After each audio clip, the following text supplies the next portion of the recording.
let me sentence this right. You named your newborn son your dead boyfriend, who you are now with his best friend.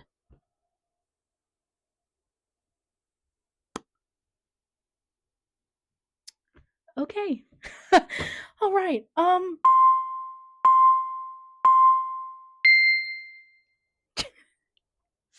always do the same face, but it's my ready face, which is whatever.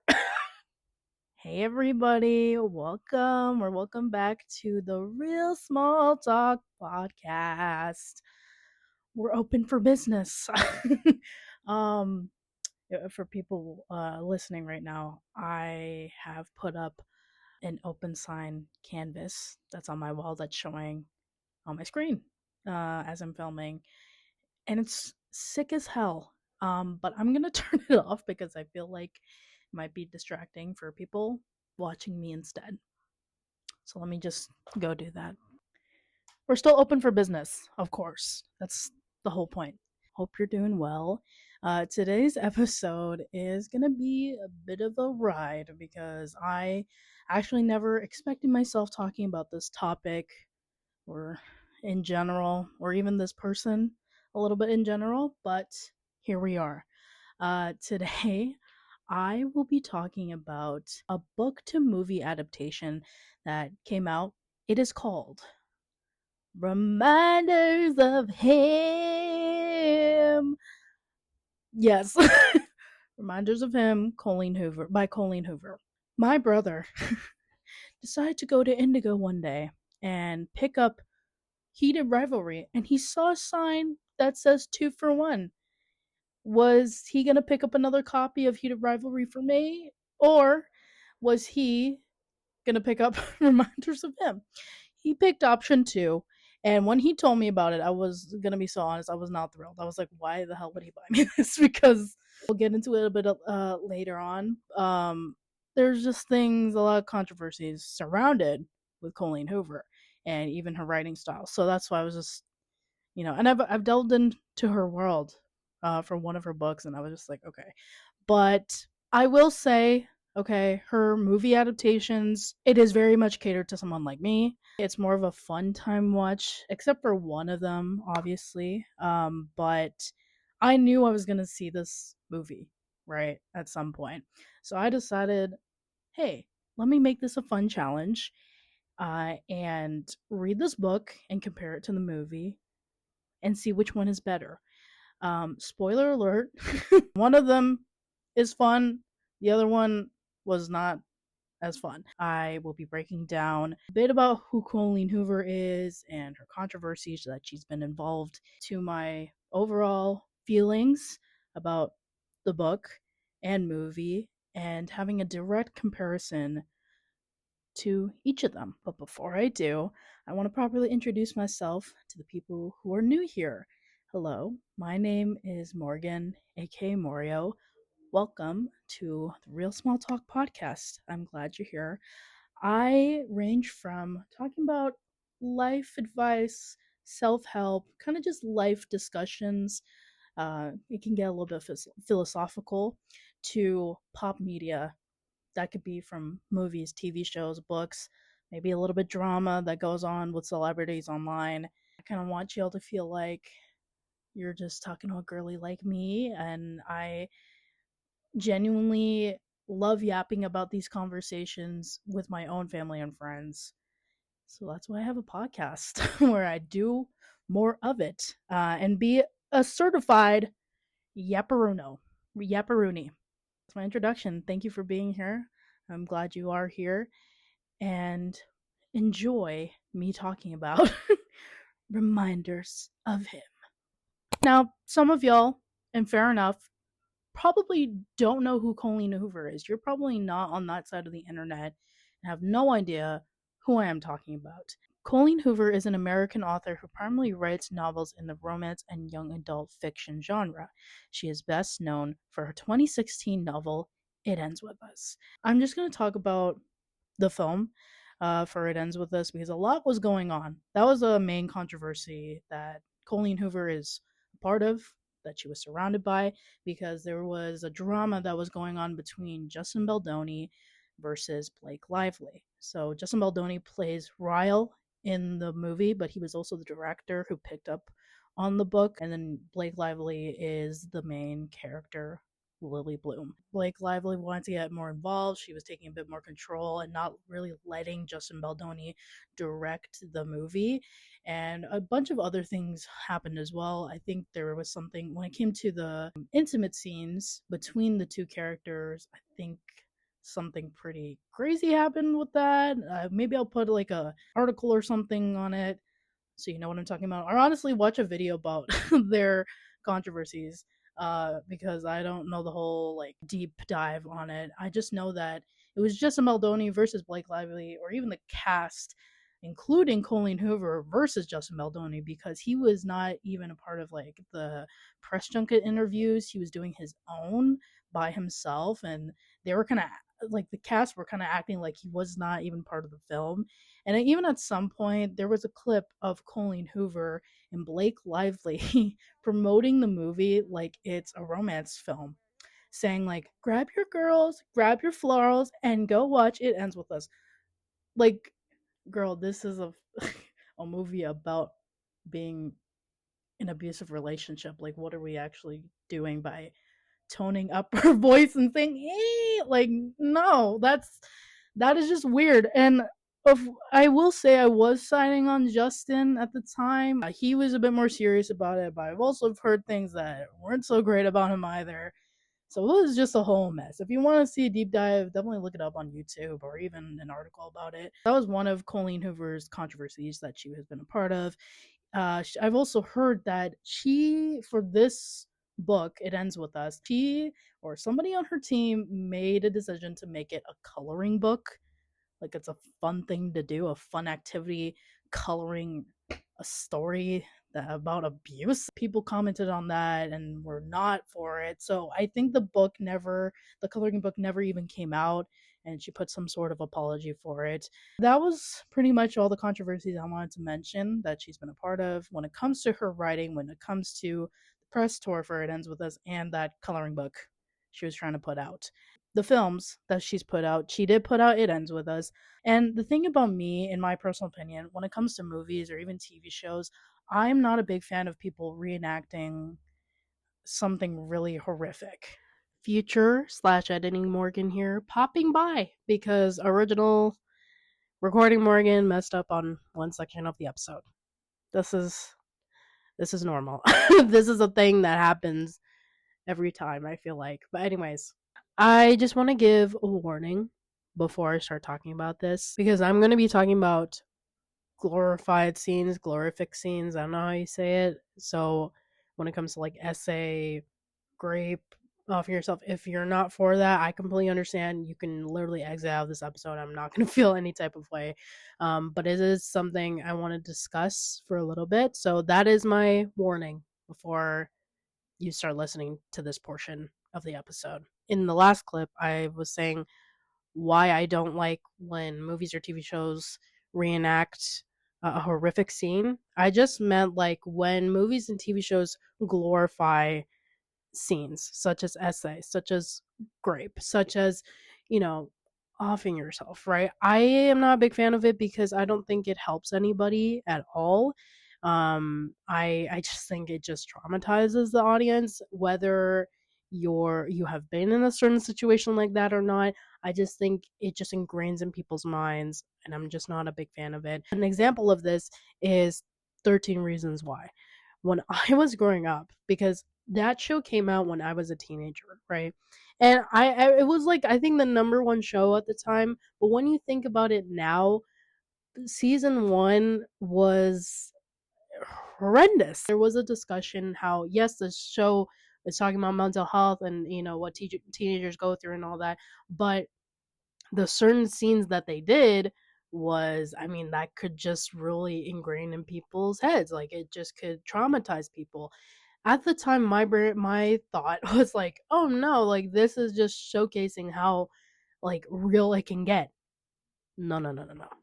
I do not feel that way now. I genuinely, like, when I think of 13 Reasons Why now, That is something I don't want to think about ever. A lot was happening in that show within the first season, and the fact that they kept going for 3 more seasons, I think, is insane to me because it lost the direction of what season 1 was originally, right?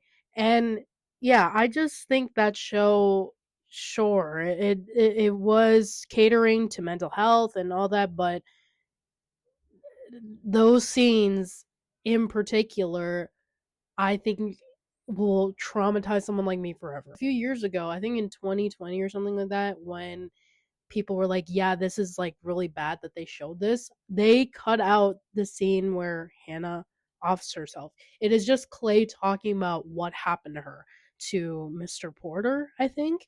And I'm just like, that's what they should have originally done in the first place. So when we come back to It Ends With Us, there is a scene where Lily is being assaulted by Ryle. And it didn't go too crazy. I just wasn't a big fan of it in general because, again, this is showcasing and catering and giving us a message that this is what happens in a toxic, abusive relationship, but you could do that without showcasing what's happening to the character.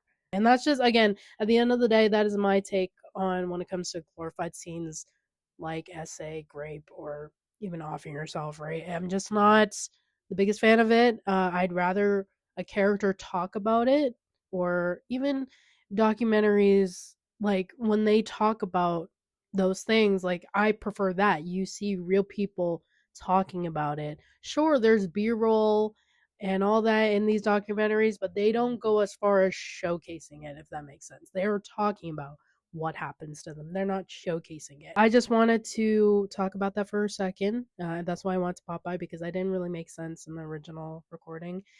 But yeah, back to your regular program with Past Morgan. Going back to It Ends With Us, yes, they showcased domestic violence when it came to Lily and Ryle's relationship, and kind of gaslighting the scenes, thinking like, oh no, it was an accident. But when Lily kind of realizes what kind of situation she's in the relationship, she leaves him. She kind of replays what happens, what actually happens. Like there was a scene of Ryle being upset with Lily. She was in contact with her first love, um, Atlas, and he found out. He gets out of the apartment. She runs after him, and he's like really, and not to be on the nose about this, real riled up to the point where he pushes her. When we first see it, it didn't seem like he did. It just seemed like he kind of moved his hand and then she fell. But when we replay back later on in the movie where she is realizing certain things that happened, he actually did push her. Overall, It Ends With Us. It wasn't horrible. It wasn't great either, but it was the first Colleen Hoover adaptation. Regretting You. Same thing. Something traumatic happens where these two people get into a car crash, but also were involved in an affair. I will say, I think that's I guess, my quote unquote favorite film of a Colleen Hoover adaptation so far, because yes, this traumatic event happened in the film, but there was a tone where it was humorous when it came to the mother and daughter's relationship and how they're navigating this traumatic event. Like you get the clear message that this is unfortunate, but there's a little bit of humor. With reminders of him, we're going to get into it right now.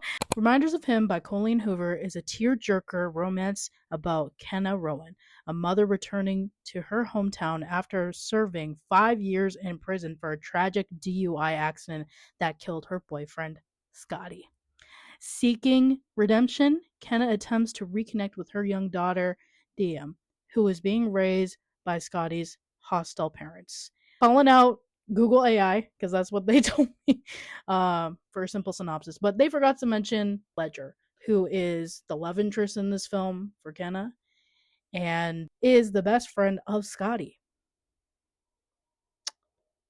Big dilemma. Big dilemma for Kenna. The writing style, and I think in general, Colleen Hoover's writing style is very much a girly you're out with, talking about her crazy life that she's going through right now. A best example that depicts this is whenever Tana Mojo did story times on her YouTube channel. There's trauma, but there's some sort of chaoticness. Is that a word? I don't know, but it's true. Okay, there's something chaotic. Like, yes, her boyfriend died in the same car crash she was in, and she served her time. And oh, years later, I'm getting with your bestie, Ledger.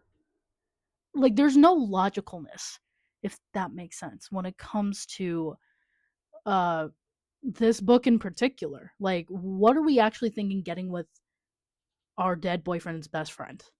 And also, even before she met Ledger and got with him, she in jail kissed like a guard. A repeated theme that happens in the book is she writes letters to Scotty after he has passed. So she wrote down that like while she was serving in jail, she kissed, yeah, a guard.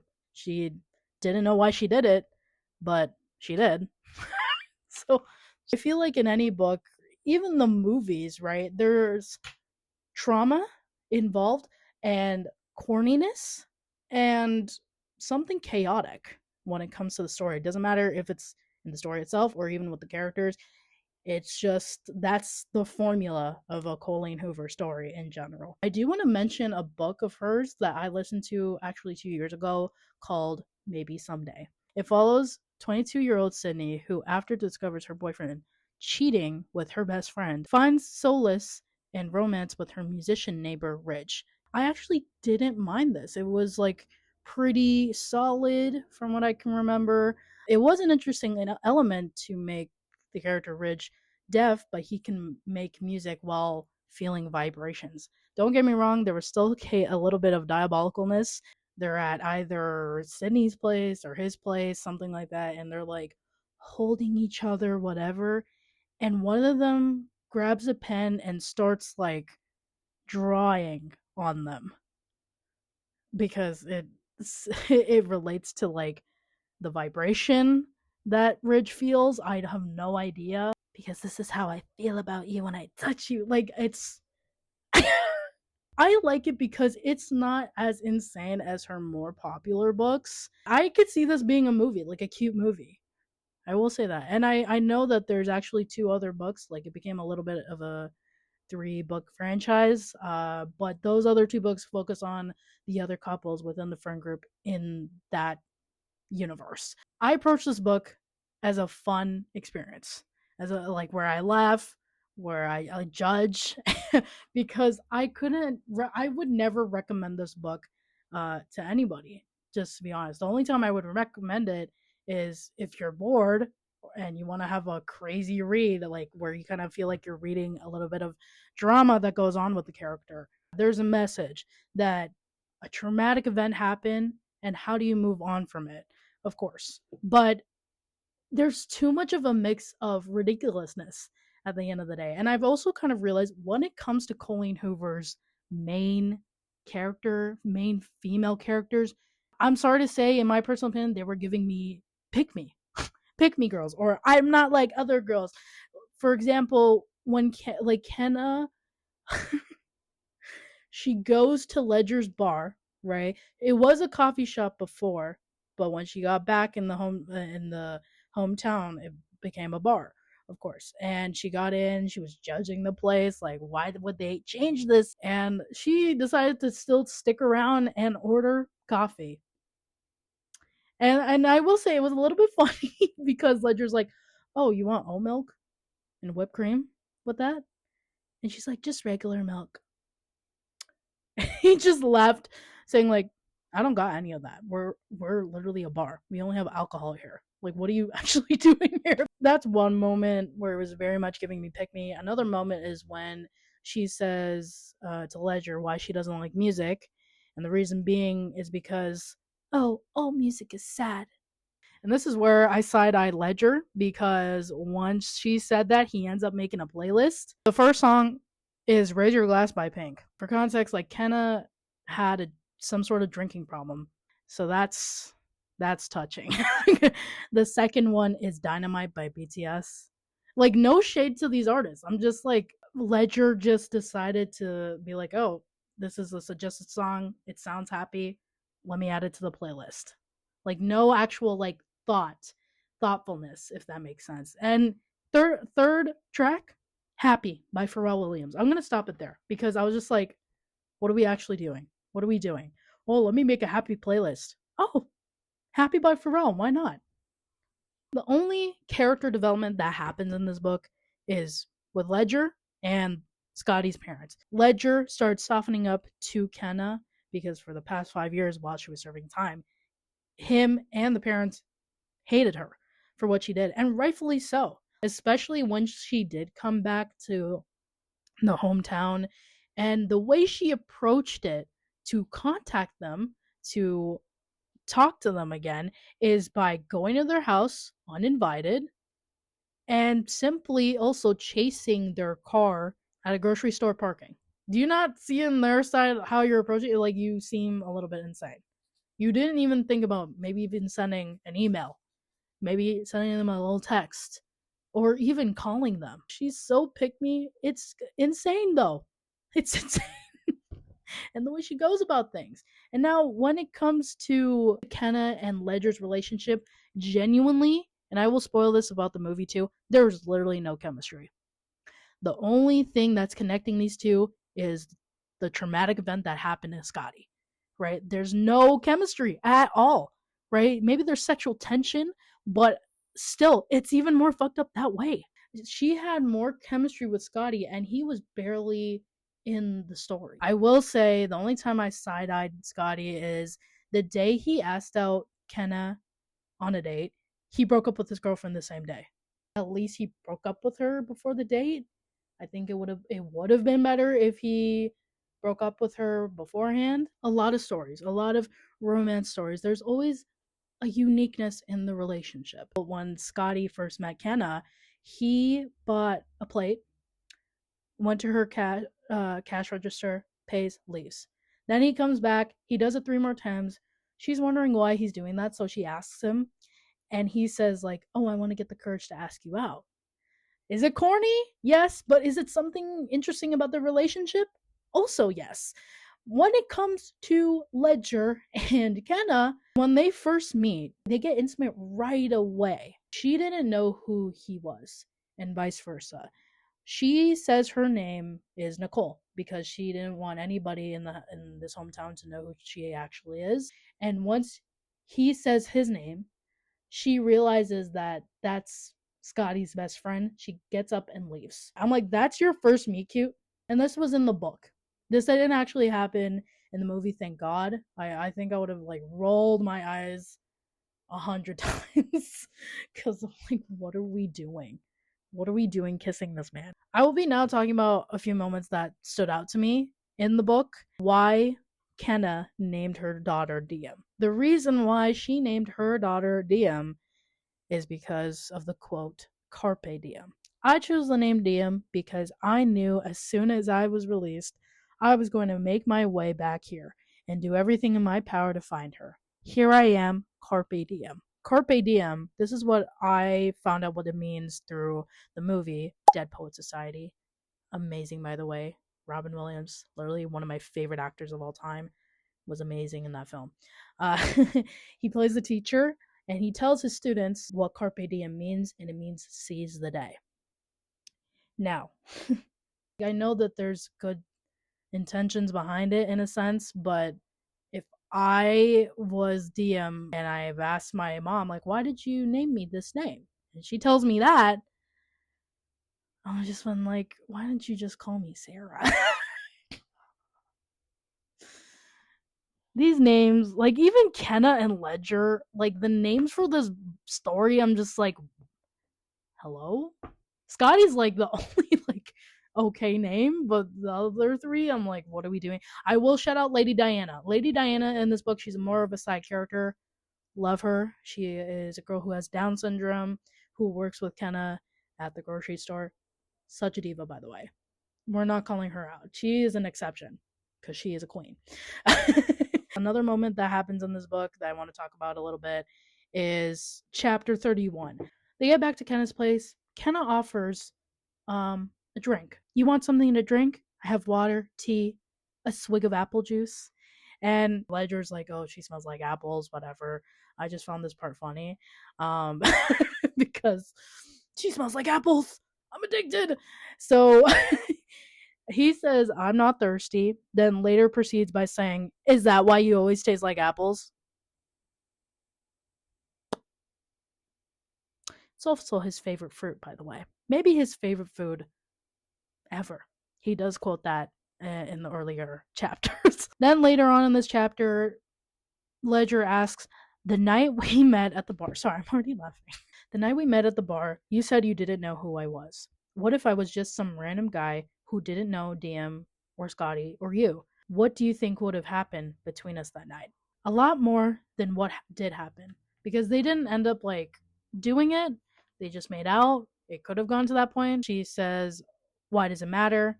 Because it would be the difference between you wanting to be with me for me or wanting to be with me so you could use me for my connections. This is where I kind of have respect for her when she says, if I wanted to use you for your connections, I'd have fucked you by now. Which, this is the only time I'm given the clock it fingers. Because I was like, okay, can I get your lick back? Because he just disrespected us just now. If Ledger's gonna be involved in her life, why are we still asking the same questions? Like, you obviously want some intimate relationship with me, but you're still judging me. You know what I mean? You can't have both. You can't have both, brother. And that's why I was on her side for this reason. They end up kissing anyways, and she decides to say to herself, I wish I could write a quick letter to Scotty. This is where I was like, what is actually the fuck happening? And then all of a sudden in 222, she's saying, I'm wearing my good bra. I wear it every time I work a shift at his bar because I've wanted to prepare myself in case of this happening. I've been trying to convince myself it wouldn't, but deep down, I've been hoping it would. Like, you're thinking about your dead boyfriend, thinking about writing him a quick letter about what you're about to do, and then you were saying that a page later. Like, you know how insane that sounds? Like, if this was a real person, if Kenna was a real friend of mine, I would have been like, girl, you're actually insane. Like, you were getting with your dead boyfriend's best friend. And saying all this. Like, I just want to write him a quick letter, but I'm also wearing my good bra. For Ledger, like anyways, he comes back, and this is what she decides to say to him. I haven't been with anyone since Scotty. Like, a lot is going on, y'all. I'm just like, there's too many things that I have to talk about this chapter in specific. Okay, she is saying that to her dead boyfriend's best friend before they're gonna do the deed. Like, if I was Ledger, I would have been like, okay, we don't have to do this. Like, we don't have to do this. We don't need to. Like, I would have been turned off if anybody said that to me. Because what are you actually talking about? They finish the deed. Ledger says, I wouldn't mind if we put that on the schedule again for tonight. I laugh at the way he phrased that. I don't know why. I found it funny. Yes, let's tell Siri to put it on this calendar for an hour from now. I tease. Hey Siri! Schedule sex with Kenna for 1 hour from now. And then he proceeds to say, I'll last a lot longer the second time, I promise. What a guy thing to say. I walk to the counter and slide my notebook in front of me. You already know where this is going. This is what the letter says. Dear Scotty, I had sex with your best friend tonight. I'm not sure that's something you want to hear. Or maybe it is. I get the feeling if you can hear these letters from wherever you are, you would want me to be happy. And right now, Ledger is the one thing in my life that makes me happy. If it's any Consolation, the sex with him was great, but no one can hold a candle to you. Love, Kenna. The moment I was reading this chapter, I was going insane. I was like, I can't believe this is an actual thing going on. Like, what? Ledger says, "You're just saying that. You're just saying that so you don't hurt his feelings, right?" She says, "Sure, if that's what you need to hear." Then he's, this is such a guy response. "It was good though, right?" And she whispers in his little ear, "The best." A loud clap of thunder rolls through the sky outside with the perfect timing. It's so loud, I can feel it in my stomach.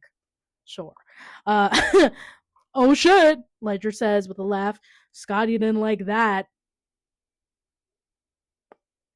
You better take it back and tell him I suck. Guys, I'm literally not making this up. She says, "I'm sorry, Scotty. You're better than Ledger." On that note, that chapter was the most diabolical thing I ever read. Because what are we actually doing? Like, it's more diabolical than the fan fictions I used to read. Genuinely, genuinely, and they go crazy. Like, the celebrity could be a mafia leader, they could be a vampire, or they could be a bully. This does not. This takes the cake, honestly. And then the last standout moment that happens in this book is the epilogue, the end of the epilogue. And I will just read it to you because it will just explain how I feel. For context, this is a letter to Scotty, and this is where she's explaining why it takes her a long time to name things. "You know how serious I take naming things. I thought long and hard about what to name Diem when she was born, and I even took 3 days to name Ivy. The last name I handed out 2 weeks ago was by far one of the most important ones, yet somehow the easiest names to come up with. When they placed our newborn son on my chest, I looked down at him through teary eyes and I said, 'Hi, Scotty. Love, Kenna.'"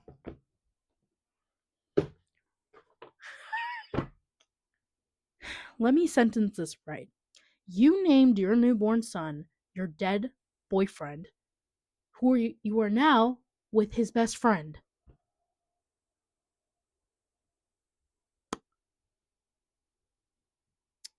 Okay.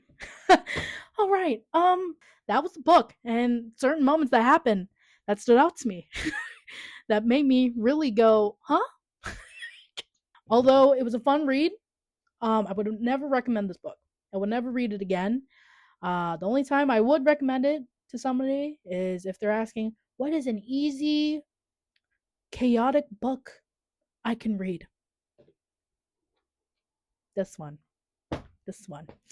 That was my book review. Now, let's get into the movie review. Reminders of Him was released March 13th, 2026, directed by Vanessa Caswell, who actually directed Love at First Sight, which was such a cute movie, by the way. Loved. That's a very underrated rom-com, and stars Micah Monroe, who plays Kenna, Tyreek Withers, who plays Ledger, and Rudy Panko, played by Scotty. The strengths and weaknesses this movie had, I am going to simply read my Letterboxd review. I said about Reminders of Him after watching the film, this 1 star is for Tyreek Withers. Monica Myers plays Lady Diana, and Zoe Kozovic, who plays Diem, the little girl. They're the only ones that kept me awake. I will say, it's definitely much more toned down than the book, but even on its own, the movie is just a little below average. Watching it felt like being handed a piece of Wonder Bread with absolutely nothing on it, not even toasted to give it some life. The biggest issue is that it had no real sense of direction, the tone was all over the place, and by the end, it genuinely felt like it gave nothing. At least Colleen Hoover's other film adaptations had some kind of clear vision and were straightforward in what they were trying to be, whether you liked it or not. Overall, don't trust BookTok. Half of the time, they're either lying or getting paid. And I stand by that because every time I've been on BookTok, big liars. I got Matt Haig Matt Haig's book, The Midnight Library, people were saying this was life changing. The idea of the story, I was all in for, because the main thing is about fantasy realism, which is very much something I would read. The writing was a whole other thing, y'all. And then when it comes to this movie, this book in general, even, everyone's praising the fuck out of it. Like, there's girlies crying in the theaters. I think the saddest movie or show I've ever seen is One Day the Show. I literally haven't gone back to it because of how tragic it is. That is the top of the cake, for sure. So good, so sad, and worth the time to watch. And I'm not talking about the movie. Absolutely not. I'm talking about the show.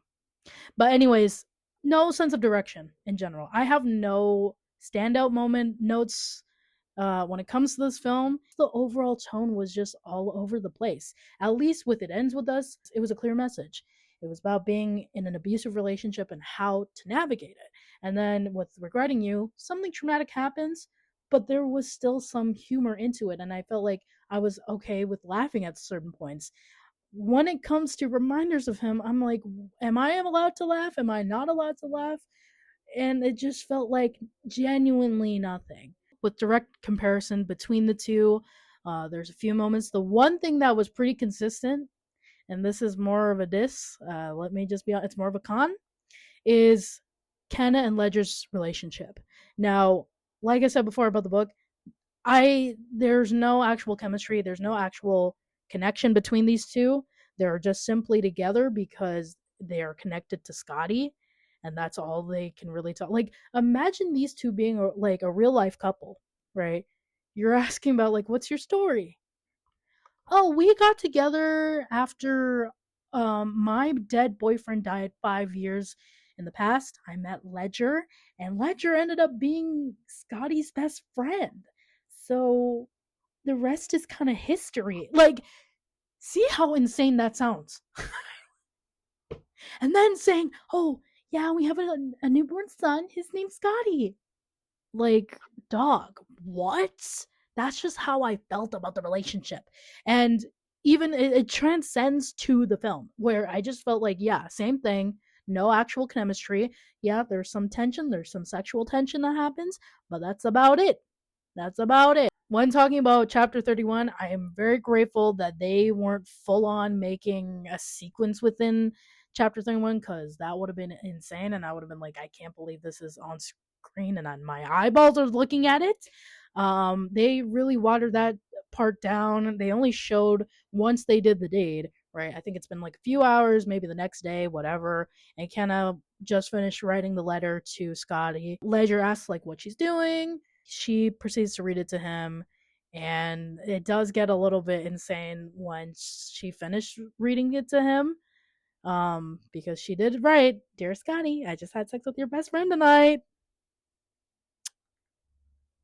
Seeing that on screen was a wide eye for sure. The only difference within this movie is that they didn't add Ledger's parents. I feel like they should have, just so there's more variety in the movie, because Tyreek is the only half black man there. The rest of them are a bunch of white people. Okay, so it would have been a little bit more refreshing if we saw his parents. That would have been nice to see a little bit more perspectives in the film, but they just ultimately decided to cut out Ledger's parents altogether. And I just think if you're gonna add a little bit of wacking, a little bit of craziness by adding the end of chapter 31 into the film, I think they definitely could have added the epilogue, the end of the epilogue. I'm only saying this because at the end of the film, they stick to the end of the book, right? But it just felt like, again, nothing. I had no feelings about this film. If you're gonna add a little bit of wackiness into this film with the end of chapter 31, you could definitely add the epilogue just to add a little bit of craziness. I don't know. I don't know. That's just how I feel about it. My overall thoughts on both of these experiences, reading the book, watching the movie. If you should read the book, if you want an easy, chaotic read, sure. If you want a watered down version of it, watch the movie. And watch it for the reason of Tyreek Withers being in there. But yeah, y'all, oh my god, that was this week's episode of Real Small Talk. Yeah. Gonna give you a different note this week. What can I say about this experience? It was fun. It was something I was willing to do. Do I feel like I wasted my time on this? No, I had fun at the end of the day. I just would not recommend either the book or movie, honestly. I mean, would I see myself watching this movie again? Yes. The book, I definitely no. Because there's more hours into a book than a movie, of course, that you are wasting if it's bad. These are more expensive than just going to buy a ticket for a movie. So I dedicate my time and my life to this a little bit more because I paid the whole 25, maybe $30. Maybe it can go up to even more, you know, dollar signs to a book. So I commit, even if I'm not having a great time, because again, I paid more money for that than a movie ticket. I hope you guys enjoyed this week's episode. If you want to keep up with me for this podcast on other social platforms, Spotify, YouTube, and Instagram at Real Small Talk Podcast, check me out there. Thank you guys for tuning in. I appreciate your time. I hope you had a great day. And I hope you have a lovely day after this, of course. And I will see you in the next one, y'all. Bye!